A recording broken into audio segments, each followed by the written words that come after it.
और महामहिम राष्ट्रपति और प्रधानमंत्री राज्यपाल को संज्ञान में दे रहे हैं कि भाई हमारा जो अधिकार है, हमको जो अधिकार दिया गया है, हमारा जो आरक्षण का प्रोविज़न किया गया है, जो 342 के तहत जो हम आदिवासी हैं, हमारा जो कस्टम है, हमारा जो रीति रिवाज है, हमारी जो परंपराएं हैं, हमारा जो हम ट्रेडिशनल को जो मानते हैं, जिसको हम मानते आ रहे हैं, जो पूर्वजों ने जो माना उसको हम लोग जो मानते आ रहे हैं, उसको कुछ लोग नहीं मान रहे हैं, तो इसको निश्चित रूप से आरक्षण का लाभ ना मिले। डिलिस्टिंग दरअसल ये वो शब्द है जिसको सुनकर जो आदिवासी सनातन धर्मी हैं या जो आदिवासी हैं वो अब इसको लेकर आंदोलन कर रहे हैं। कुछ दिन पहले आपने देखा होगा छत्तीसगढ़ में इसको लेकर एक व्यापक आंदोलन चला था। धीरे धीरे ये पूरे देश में जन आंदोलन का रूप ले, इसको लेकर आदिवासी महासभा जो है सुरक्षा मंच वो आंदोलन कर रहा है। हमारे साथ पूर्व विधायक हैं। दादा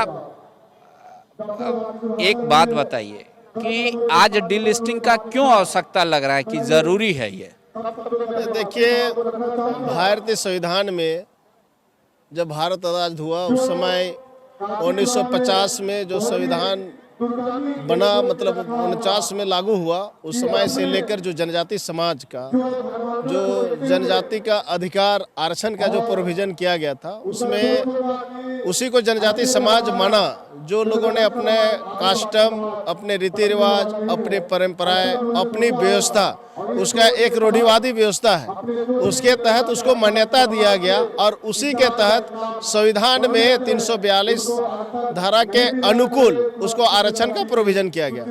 परंतु कुछ कालखंड में वैसे लोग जो अपनी परंपराएं, व्यवस्था को नहीं मानकर अलग अलग धर्म में चले गए हैं और उन लोग आज तक फिर से आरक्षण का लाभ ले रहे हैं, तो वैसे लोगों को उस 342 में जो जनजाति समाज के में उन लोग जो इंक्लूड है उसको डिलिस्टिंग करने के लिए ये जनजाति सुरक्षा मंच के माध्यम से लोग मांग कर रहे हैं। तो क्या अब अभी इसको पूरा जन आंदोलन बनाने की तैयारी है? क्योंकि अभी कुछ दिन पहले छत्तीसगढ़ में भी दिखा, बंगाल में भी इस तरीके का कार्यक्रम दिखा, उड़ीसा में भी कमोबेश ये आवाज़ उठ रही है हर जगह से।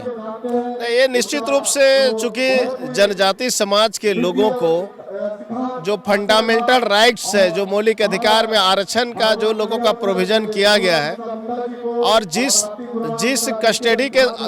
कस्टम के अनुकूल मनाया गया है, जी ट्रेडिशनल जो लोग मानते हैं उसके लिए जो प्रोविज़न किया है, परंतु कुछ लोग उस चीज़ को मूलतः छोड़ चुके हैं और फिर दूसरे धर्म में, अन्य धर्मों में चले गए हैं। तो निश्चित रूप से वैसे लोगों को आरक्षण का लाभ नहीं मिलना चाहिए और इसको जन आंदोलन के रूप में, चूँकि इनका अधिकार का जो हनन हो रहा है, जो आरक्षण का लाभ इनको 100% मिलना चाहिए, वो कहीं ना कहीं दूसरे लोग ले रहे हैं, तो उसको अपना अधिकार के लिए तो निश्चित रूप से लोग लड़ाई लड़ेंगे और लड़ भी रहे। और मुझे लगता है कि पूरे भारतवर्ष में एक उलगलान के रूप में, एक जन आंदोलन के रूप में, एक अभियान के रूप में ये पूरे भारतवर्ष में चल रहा है। छत्तीसगढ़, मध्य प्रदेश और गुजरात, अन्य भी कई जहां जनजाति समाज के लोग अधिकतर लोग रहते हैं, वहाँ अपना आवाज़ को जनजाति सुरक्षा मंच के माध्यम से लोग बुलंद कर रहे हैं और महामहिम राष्ट्रपति और प्रधानमंत्री राज्यपाल को संज्ञान में दे रहे हैं कि भाई हमारा जो अधिकार है, हमको जो अधिकार दिया गया है, हमारा जो आरक्षण का प्रोविज़न किया गया है, जो 342 के तहत जो हम आदिवासी हैं, हमारा जो कस्टम है, हमारा जो रीति रिवाज है, हमारी जो परंपराएं हैं, हमारा जो हम ट्रेडिशनल को जो मानते हैं, जिसको हम मानते आ रहे हैं, जो पूर्वजों ने जो माना उसको हम लोग जो मानते आ रहे हैं, उसको कुछ लोग नहीं मान रहे हैं, तो इसको निश्चित रूप से आरक्षण का लाभ ना मिले, इसके लिए लोग आज जन आंदोलन कर रहे हैं। शुक्रिया।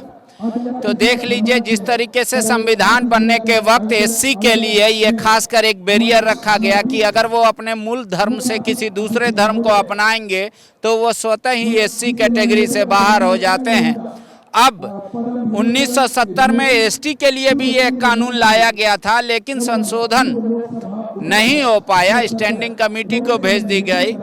तो अब उस संशोधन को लाने की मांग हो रही है एसटी समुदाय के द्वारा। और जो लोग कह रहे हैं कि जो आदिवासी धर्म मतलब सनातन धर्म को छोड़ के किसी मूल धर्म दूसरे धर्म को अपना लिया है, उनको आरक्षण का लाभ नहीं मिलना चाहिए।